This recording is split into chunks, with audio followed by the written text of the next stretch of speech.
embargo les recomendamos mantenerse sentados con los cinturones abrochados en caso de pasar alguna zona de turbulencia inesperada.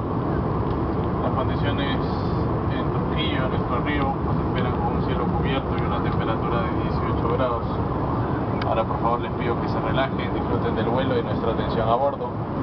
Gracias por su atención y por volar con LAN.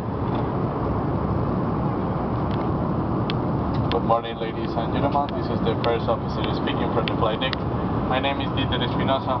On behalf of Captain Alexander Welch and all the crew, we would like to welcome you on board our flight 2202 destination Trujillo. This day we will be flying at a cruising altitude of 32,000 feet above sea level, and the speed will be 250 knots approximately. The flight time to Trujillo will be 52 minutes, so we are expecting arriving at 8:19 local time. The weather en route is clear of turbulence. However, we recommend you to remain seated with your seatbelt fastened in case we pass through unexpected turbulent zone.